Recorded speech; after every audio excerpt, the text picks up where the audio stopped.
안녕하세요. 이렇게 채널로 인사드리게 되다니 감개무량하네요. 반갑습니다. 저는 서울 토박이로 30대 초반 여자이고요.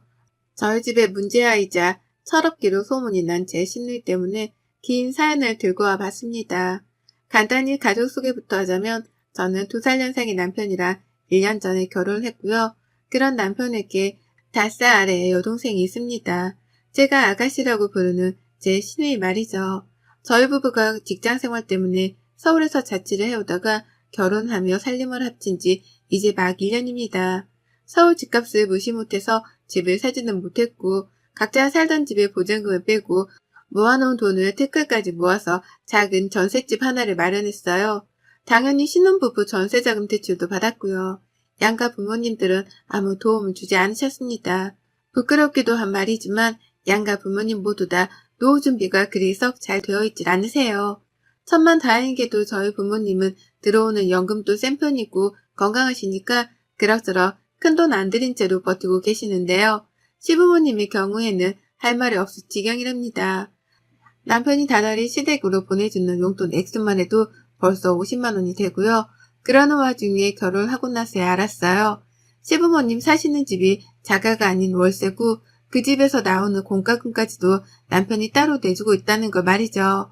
저도 저희 부모님이 그리 잘 사시는 분들이 아니셔서 할 말은 없는 처지지만 이건 정말 너무하다 싶더라고요. 공과금이며 월 50만 원이란 용돈이며 그 돈이 저희 부부한테 절대로 적은 돈이 아니었으니까요.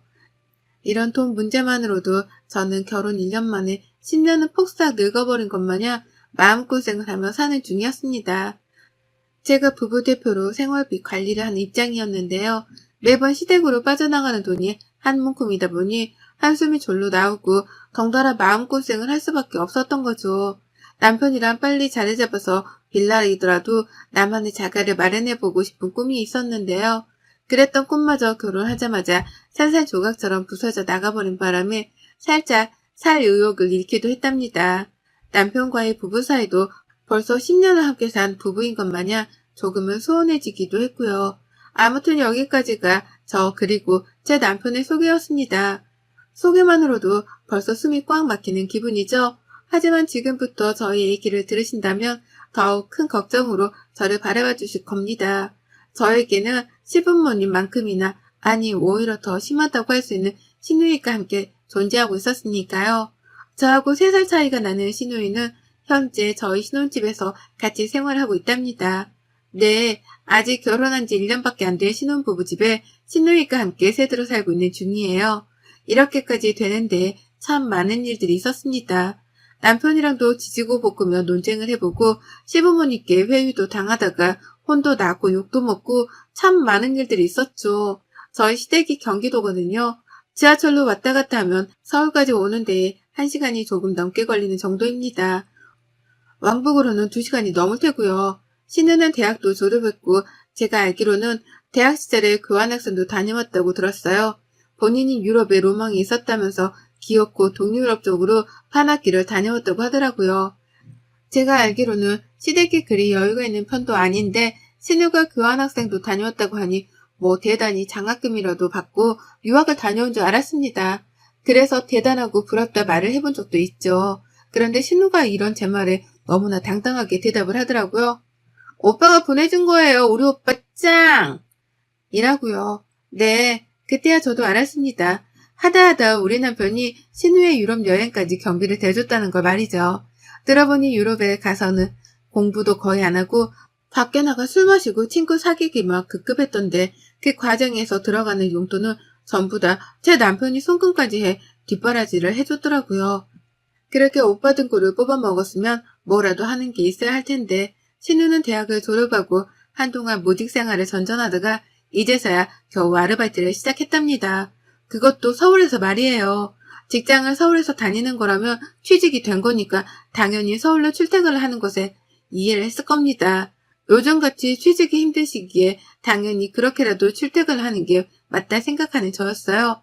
하지만 신우는 회사가 아닌 아르바이트, 그것도 파트타임으로 일을 하는 아르바이트를 굳이 서울에서 찾아내고는 서울로 출퇴근하기 시작했답니다. 왜냐고요? 중고등학교 동창들이 사는 자기 동네에서는 아르바이트를 하는 모습을 보이고 싶지 않고 들키면 쪽이 팔리니까 싫다고 말이에요. 그래서 최대한 친구들을 만나지 않아도 되는 땅 넓은 서울로 와서는 아르바이트를 하겠다는 거예요. 그래서 월 100만 원도 받지를 못하는 처지면서 교통비 그리고 이동 시간으로만 벌써 2시간을 잡아먹기로 한 거고요. 이것만으로도 제 상식선에서는 이해를 할 수 없었습니다. 취업 준비생이라면 시간이 가장 금 같을 것이고 그렇다면 더더욱 가까운 동네에서 아르바이트를 하며 취업 준비를 하는데 열을 올려야 하는 게 보통이잖아요. 그런데 우리 아가씨는 죽어도 그렇게는 못한다며 서울행을 고집하더라고요.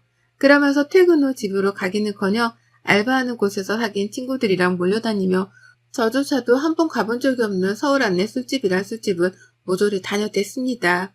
보고 있으면 저렇게 사는 게 가능한가 싶을 정도로 한심했고 그러는 와중에 저희 남편한테 한두 번씩 용돈을 달라며 손을 벌리는 모습에 화도 났어요. 그런 여동생이 귀엽다면서 지갑을 활짝 열어주는 남편의 모습에도 실망을 하기는 매 한 가지였고요. 이런 문제들이 언젠가는 터지겠다 싶었습니다. 돈을 모아야 하는 부부인데 시부모님과 시누이한테로 나가는 돈이 많은 이상 언젠가는 저하고 돈 때문이라도 크게 싸우겠구나 싶었죠. 그래도 신혼이니까 최대한 말싸움이라도 자제해보겠다며 제 승질을 눌러 살고 있었는데요. 그런 신우가 저희 집으로 들어오게 되고부터는 더 이상의 참을성이 발휘되지 못했답니다. 신혼인데 신우이랑 한 집에 살라니요. 말이 안 되는 말이었는데 신우는 귀엽고 저희 집으로 짐을 싸서 들어왔답니다. 그 이유가 뭔 줄 아세요? 집에서 서울로 알바를 위해 출퇴근을 하는 그 시간이 너무 아까워 죽겠다는 것이었어요. 저 같으면 술집 다니면서 퇴근 시간을 뒤로 미룰 바엔 차라리 집으로 향할 텐데 신우는 더 늦게까지 술을 마시지 못하고 막차를 타고 집에 가야 한다는 그 사실 자체가 너무 싫다는 겁니다.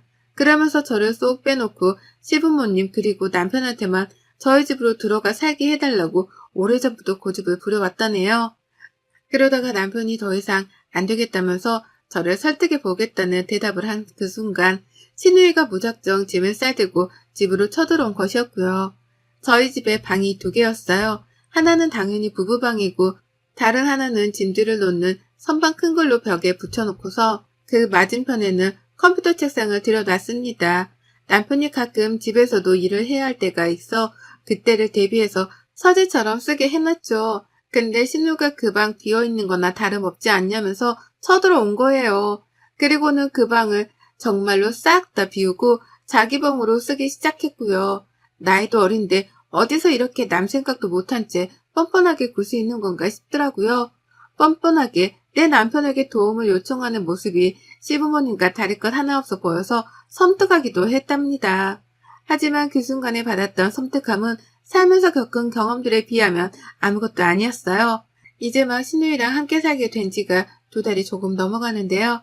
저는 그 짧은 시간 동안 혀와 입이 너덜너덜해졌을 정도로 남편과 미치도록 논쟁을 펼쳤답니다. 신우이를 내보내달라는 저의 입장과 잠깐만의 거주일 뿐이니 이해를 해달라는 남편의 입장이 팽팽하게 맞섰거든요. 저희 남편이 지동생을 평소에도 끔찍하게 아끼는 편이었습니다. 가족 사랑이 워낙 특출나고 그 집안의 기둥이나 다름이 없다 보니 시댁 챙기는 것만큼은 제가 봐도 정말 으뜸이었어요. 하지만 그렇다고 해서 남편이 제게 좋은 남편인 것은 절대로 아니었습니다.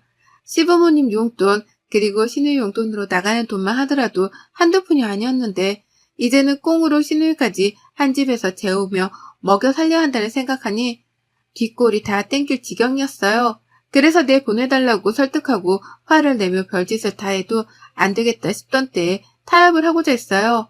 시누이한테 최소한의 월세라도 받아내야겠다 싶었던 거죠. 하지만 남편은 한결같더라고요.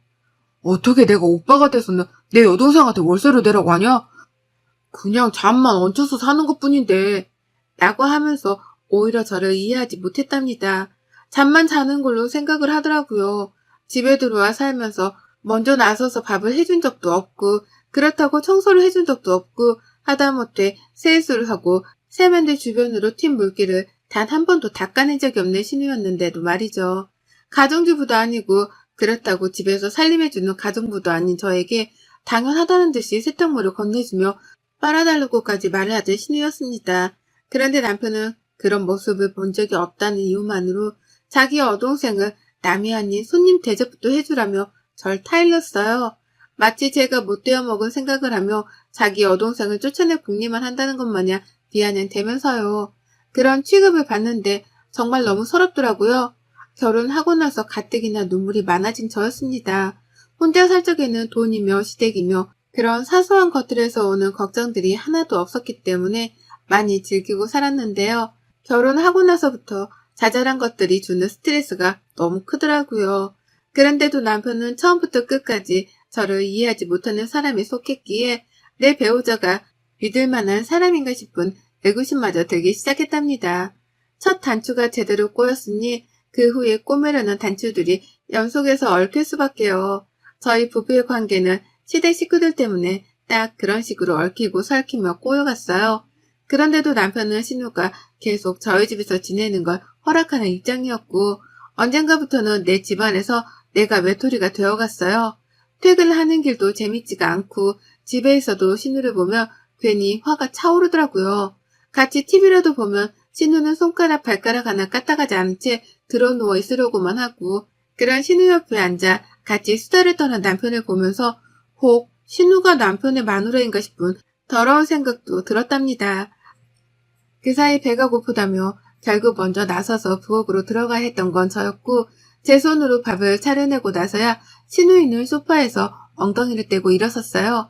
꾸울의 배는 고픈지 제가 해주는 밥을 지금껏 단 한 번도 거른 적이 없었답니다. 그런데 이보다 더 큰 문제가 또 있었어요. 바로 신우이의 그 성질머리가 대체로 늘 고약스럽고 변덕이 심하단 거였죠. 잘 지낼 때는 이렇게 조용히 지내긴 했으나 신우가 술을 왕창 마시고 들어온다거나 밖에서 무슨 안 좋은 일이라도 있는 날에는 그 히스테리를 집에서 부리느라 난리였습니다. 남의 집에 얹혀 사는 주제에 지 생질머리를 다 부려가면서 한 번은 제게 소리를 지르더라고요. 아, 내 방에 들어왔었어요? 라고 하면서요. 저는 그 당시 애도 안 낳았는데 제가 무슨 사춘기 자식이라도 키우는 줄 알았습니다. 내 집이고 내 방이기도 한 신우 방에 들어가서 청소기 하나 민 걸 가지고는 의자 방향이 달라 보인다면서 제게 따져 묻더라고요. 왜 남의 방에 함부로 들어가냐면서요. 보다 못했는지 남편이 나서더라고요. 소리 그만 지르고 배달 음식 먹고 화풀 나면서 신우를 달래주겠다고 또 돈을 쓰려 했답니다. 그러면 신우는 대화가 안 통한다며 자기 혼자 더 소리를 지르다 획 하고 집을 나가버렸어요. 네, 다 큰 성인이 그냥 그러고 지 혼자 토라져 집을 나가버리는 황당한 상황이 연출된 거죠. 그러면 남편은 그런 신우를 잡겠다고 따라 나섰다가 무시했다가 또 전화를 했다가 결국 용돈을 주겠다는 말을 하고 나서야 신우를 데려올 수 있었답니다. 신우가 용돈을 주겠다는 남편의 말에 화가 풀려서는 집으로 기어 들어왔거든요.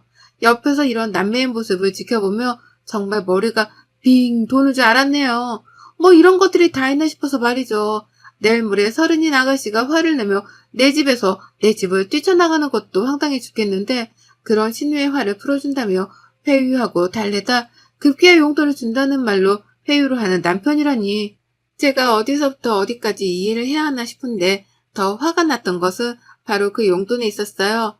남편이 주겠다고 한 그 용돈을 감히 저희 부부 생활비에서 빼다 준 겁니다. 집이 자가도 아니고 현재 전세자금 대출도 걸려있고 앞으로 가정을 일구려며 모으고 벌어야 할 돈이 산더미 같은데 답도 없는 인생을 사는 신우이의 기분 하나를 풀어주겠다며 우리 생활비를 쪼개다가 가져다 준 거예요. 황당히 말도 안 나오는 이 답답한 상황이 지난 2달이 넘는 시간 동안 무려 4번이나 반복이 되었습니다. 매번 신우이가 화가 난 이유는 달랐었고 대다수는 이미 신우이가 밖에서부터 기분이 나쁜 채로 집에 들어왔을 때 벌어졌어요. 밖에서 화가 나서 집안에서 엄한 사람한테 화풀이를 했던 거죠. 대체로 그 엄한 사람은 저였고요. 그리고 바로 일주일 전 신우가 또 집을 나갔어요. 애가 글쎄 그동안 남자친구를 사귀었는데 그 남자친구가 알바하는 식당에서 같이 근무를 하던 동료였나 보더라고요. 그런데 그 남자친구랑 싸우는 바람에 같이 일하는 내내 불편하고 속이 뒤집어질 것 같았다는 말을 방 안에서 소리를 지르며 하더라고요. 자기 친구한테 말이죠. 어찌나 소리를 질러대는지 저조차 눈치가 보일 지경이었어요. 그런데 그때 신우가 갑자기 방에서 문을 열고 나왔습니다. 방문 여는 소리가 너무 갑작스러워 제가 부엌에서 뒤돌아 정수기 문을 뜯어 말고 깜짝 놀라서 그만 컵을 떨어뜨리고 말았어요. 물은 사방으로 튀기고 흘렀고 제 양말은 이미 다 젖었답니다. 이 상황에서 여러분들은 어떻게 하실 건가요? 당장에 괜찮냐며 물어봐야 하는 게 먼저이지 않나요? 적어도 우리 남편 때문에 얽힌 가족이라면 말이죠. 그런데 신우는 이렇게 말했답니다. 지금까지 내 얘기 엿듣고 있었어요? 왜 엿들었어요? 집이 코딱지만 해서 아무리 대화가 잘 들린다곤 하지만 너무 애위 없는 거 아니에요? 라고요. 그러니까 신우는 지금까지 밖에서 지 남친이랑 싸우고 들어올 때마다 저희한테 화풀이를 하고 집을 나간 것 같은데 생각할수록 분했습니다. 남의 집에 멋대로 쳐들어와 얹혀 사는 걸로도 이미 충분히 화가 날 수밖에 없는 상황이었는데 집주인 눈치를 보며 잘 지낼 생각을 하기는커녕 지 성질을 있는 그대로 표출하다니요. 그것도 아직 다 친하지도 않은 저한테 말입니다. 내가 얼마나 만만했으면 일어나 싶기도 하고 지 오빠를 얼마나 우습게 여기면 오빠가 옆에 있는데도 저한테 소리를 지를 생각을 했을까 싶더군요. 그래서 남편을 쳐다봤어요. 어떻게 반응을 하는지 보려고요. 제 남편은 소리치는 신우를 말리겠다며 바로 저희가 있는 부엌으로 오긴 했습니다. 옆에 와 서 있긴 했어요. 그런데 아무런 말을 하지 않았습니다. 상황을 파악하고 말고 따질 것도 없었는데 그 와중에 신우가 왜 화가 나는지를 파악하겠다면서 팔짱을 끼고 신우 말을 귀 기울여 듣더라고요. 거기에서 제가 1차로 열받았고요. 두 번째로는 이내 입을 연 남편의 말 때문이었습니다. 일단 화 풀고 진정하고 오빠한테 말해봐봐. 왜? 뭐가 그렇게 화가 났는데, 어? 오빠한테 말해봐. 오빠가 들어줄게. 라고 티 여동생부터 달래더라고요. 바닥이 흥건한 부엌을 치워줄 생각도 제게 괜찮냐고 한 번쯤 물어봐줄 생각도 안 한 채 말이죠. 그래서 더는 긴 말 하지 않았습니다. 그 자리에서 바로 이렇게 뱉어내고는 짐을 쌌습니다. 니들끼리 잘 살아봐. 나는 너랑 더는 이렇게 못 사니까 이혼할 거고 너는 이 집 당장 빽 가고나 하고 있는 게 좋을 거야. 진짜 뭐 같은 것들이 꼴에 핏줄이라고 챙기고 있네? 라고요. 안방에 들어가 짐가방을 싸는 동안에도 남편은 심각성을 인지하지 못한 채 방으로 따라 들어오지도 않았어요. 그 덕에 저는 방해받지 않고 바로 짐을 쌌고요. 현관까지 무거운 가방을 들고 나서는 저를 보고서야 남편이 여보, 아이 왜 이래 가족들끼리 라며 따라 나오더라고요. 하지만 저는 그런 남편은 쳐다도 보지 않을 채 뒤에서 팔짱을 끼고 서 있던 신우한테 고했습니다. 야, 너 내가 이혼해도 그냥 이렇게 집을 나가면서 이혼할 줄 알지? 딱 기다려. 이 이혼은 다 너 때문이고 내가 너한테 유죄로 소송부터 걸면서 이혼할 거니까. 어린 게 귀엽다고 봐주고 있었더니만 어디 감히 집주인한테 주제 파악을 못하고 소리 질러? 내가 네 화풀이 대상이야? 너 딱 기다려. 곧 너한테 소송 걸 테니까. 라고 말이에요. 일부러 겁 좀 먹으라면서 손가락질까지 정확히 해대가면서 신우한테 소송을 걸겠다 통보를 했어요. 그러자 신우가 그제서야 건방지게 끼고 있던 팔짱을 빼내며 제 말에 귀라도 기울이려는 척을 하더라고요. 겁을 먹었던 거죠. 하지만 이미 때는 늦었답니다. 저는 그렇게 집을 나섰고 절대로 남편이 찾아와서 싹싹 빌기 전까지는 신혼집에 들어갈 생각이 없었어요. 당장 갈 곳이 없었으나 급한 대로 아직 결혼하지 않고 사는 싱글 친구 집으로 들어갔고 지금까지 일주일 내내 얹혀 사는 중입니다. 남의 집에 들어와 얹혀 사는 게 결코 편하지 않다는 걸 누구보다 제가 잘 아는지라 친구한테는 숙박비라도 두둑하게 챙겨줬어요. 이제 이혼하는 마당에 생활비를 모으면 뭐하겠냐는 생각으로 돈은 아낌없이 지불했습니다. 퇴근하면 밥도 제가 하고 청소도 하면서요. 살만 하더라고요. 내 집이 아닌데도 불구하고 신우가 없다는 생각 그 하나만으로도 너무 날아갈 듯 기뻤어요. 남편은 생각도 안 하고 있었고 진짜로 뱉은 말에 책임이라도 져보자는 생각으로 뒤늦게야 인터넷에 검색을 해가며 소송에 대해 알아가고 있었는데요. 남편이 찾아왔어요. 제가 그 사이에 남편 전화번호도 싹 다 차단을 해버려서는 연락을 아예 안 하고 있었거든요. 저희 친정 부모님께도 그간 있었던 일들을 얘기하며 남편 연락처는 차단하라 못을 박아둔 바람에 친정하고도 연락이 안 되었을 거고요. 근데 글쎄 남편이 제 친구들까지 수소문을 해서는 용케도 제 친구한테 연락을 했더라고요. 친구는 저한테 먼저 동의를 구하고서 집을 알려줬고요. 일단 남편이 무슨 말을 하는지는 들어보고자 만났습니다. 집 앞에 왔길래 근처 카페로 가서 같이 이혼에 대해 재차 얘기를 나눠보려 했는데요. 남편이 첫 대화를 시작도 하기 전에 자리에서 일어나 제 옆으로 와 무조건 잘못했다며 제게 용서를 구했습니다. 개과천선도 이런 개과천선이 따로 없었네요. 늘 무관심하던 남편이 먼저 사과를 하다니 무슨 일이 있었구나 싶더라고요. 그래서 들어보니 제가 집을 나선 동안 난리도 아니었더라고요. 글쎄 신우가 제 입에서 나온 소송 얘기에 겁을 먹고는 그날 바로 집을 나가버렸다는 거예요. 저한테 한 번만 봐달라는 장문의 편지까지 남기고는 말이에요. 한마디로 뭣도 없는 애가 나대다가 집안에서 저한테 한 방을 먹고서는 지레 쫄아서 집으로 도망을 친 것이었죠. 사회생활을 제대로 해보지도 못한 상황에서 소송이라는 건 생각보다 크게 다가왔을 테니까요. 그 바람에 남편은 제가 집을 나간 그 순간부터 여동생이 집을 나갔으니 돌아와 달라고 불러낼 참이었는데 아무리 연락을 해봐도 연락이 닿지 않아 일주일 내내 애를 태웠다네요.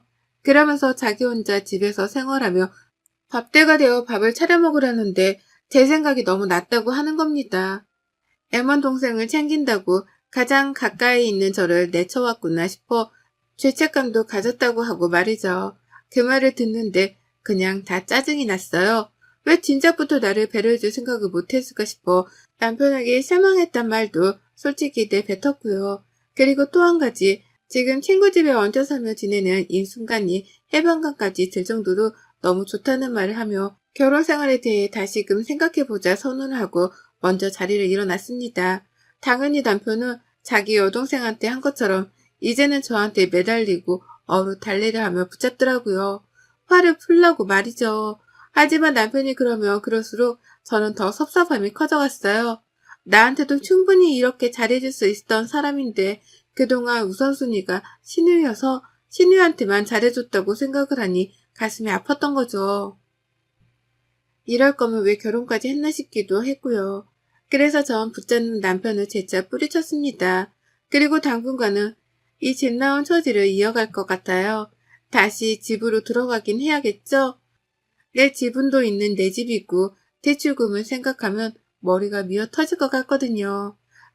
하지만 남편하고는 정상적인 부부 생활을 하지 않을 생각입니다.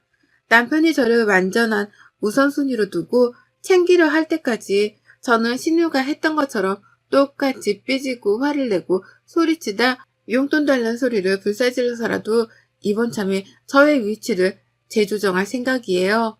이미 계획이 성공적인 건지 차단을 푼 남편으로부터 매일같이 집으로 돌아와 달라 음성 메시지를 남기고 전화를 한답니다. 다만 전 신우처럼 건방 떨고 무관심으로 일관하며 끝까지 튕기고 있네요.